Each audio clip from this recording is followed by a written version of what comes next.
Hi, welcome to Working with Scientific Notation. Let's take a look at this first number, 89 million. We're going to write this number using scientific notation. So what they want us to do is have a number in the one spot and then a decimal after it. And this number in the ones position is going to be a number that is not 0, so it'll be the numbers 1 through 9. And then we're going to have a decimal point and then any other numbers after it that are not zeros. So let's take a look at this one and then I'll explain how to work with this. I want 89 million to look like 8.9. So I need my decimal to be right here.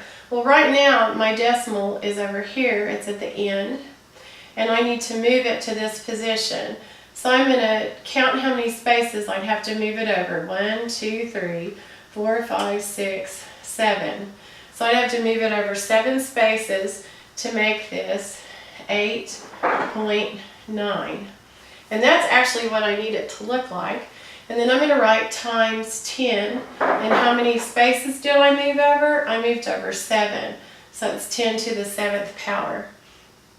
Let's take a look at this number. If I was going to write this one in scientific notation, I need a number in the one spot and a decimal, and then any other numbers that are significant, and we'll talk about what that means right now. So if I take this number, the decimal's here, and I need for it to be right here. So I'm going to write 6 point, and then I'm going to write my 3 and my 1. And I don't have to write the remaining zeros at the end, but I do have to count them when I move my decimal into this position. Right now my decimal is here, so if I move 3, 6, 9, 10, 11 spots to get it here, then I'm going to write times 10 to the 11th power. Now I want to take a look at this number again so we can talk about which numbers are significant. So let's change this to a 0. And let's change this one to an 8. Okay, now what we're going to do is, again, we want the number to be 6 point something. My decimal is over here right now, and I need for it to be here right after the number in the one spot. So I'm going to have to move over, that would be 3, 6, 9, 10, 11 spots to get it here. And now I'm going to write 6 point. And this 0 is significant because it's in between other numbers that are not zeros. So I'm going to write the 0, the 1, and the 8. And then the remaining zeros, I don't have to write them. And then we said it was times 10 to the 11th power, and again that was 3, 6, 9, 10, 11. And so for every spot digit that you move the decimal, that's going to be your exponent. And this is a positive 10 to the 11th power. And now we'll look at how you work with a scientific notation where your exponent is negative.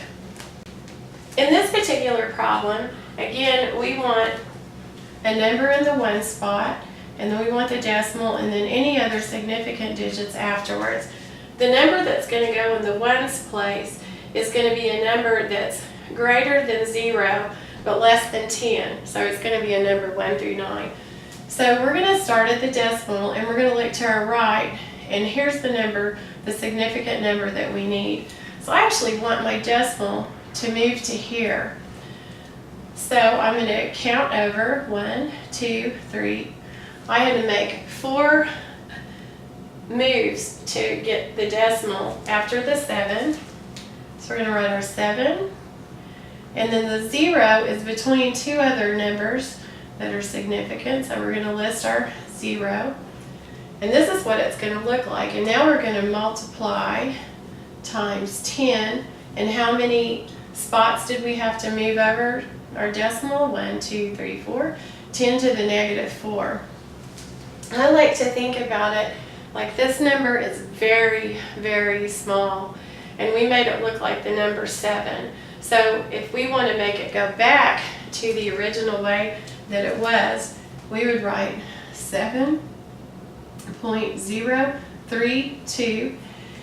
And now, because it's a negative exponent, we're going to move our decimal to the left 4 spaces. 1, 2, 3, 4. And the decimal gets repositioned here. And then we add zeros in these 3 spots. Take away this decimal. And now we have the original number that we started with. So here is a number that we've written in scientific notation, and then we've written it back in its standard form. So it's pretty easy. Let's try another one. In this problem, we're going to write this number in scientific notation. So we need a number in the 1 spot and a decimal.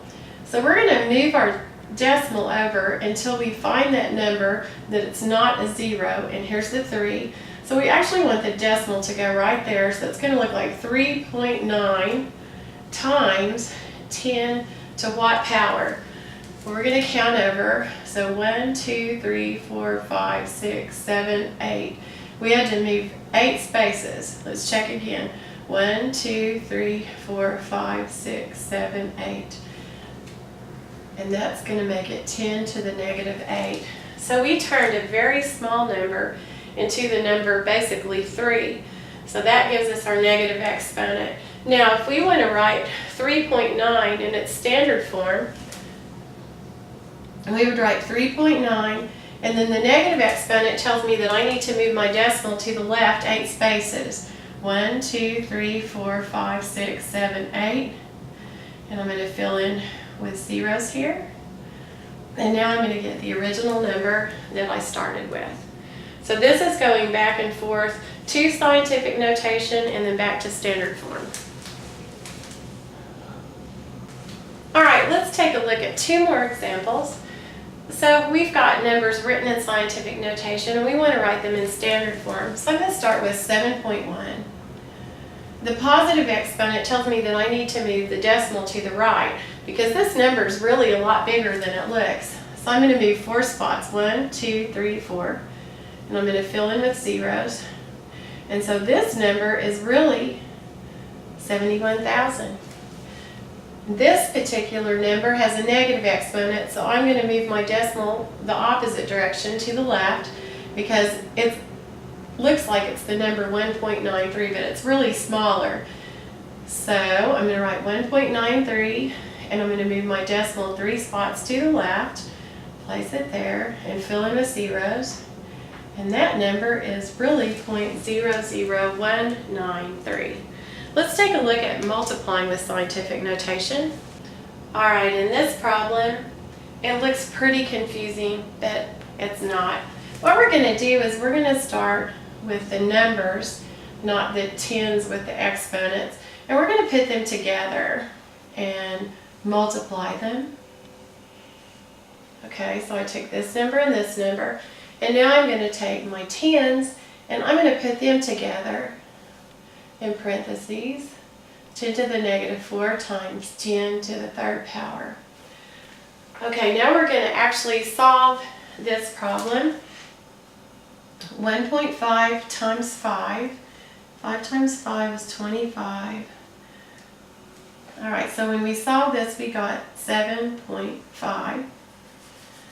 And now we're going to look at our tens. When you think about working with exponents, if you have the same bases, which these are, then you add the exponents. So I would simply add these two. A negative 4 and a positive 3 gives me negative 1. So times 10 to the negative 1. So this first set of parentheses equals 7.5. And the second set, I just combine using my exponent rules, working with the same base, and that gives me 10 to the negative 1. Now let's check this and make sure that it's written in scientific notation. I can only have a number in the 1 spot, and I do. So I've got 7.5. Yes, it is written in scientific notation. So we're good on that. Let's try one more.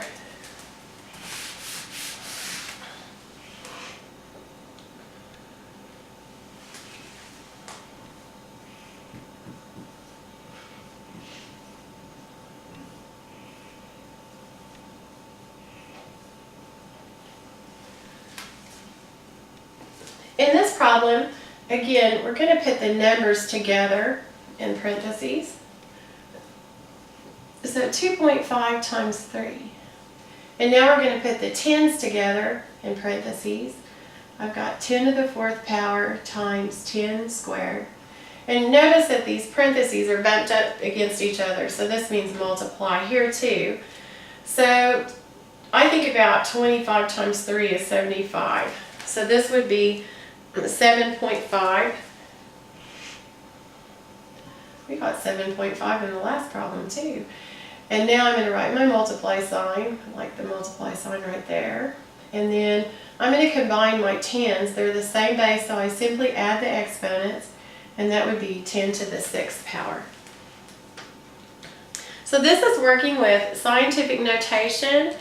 Thank you very much for visiting my video, and check out my others online.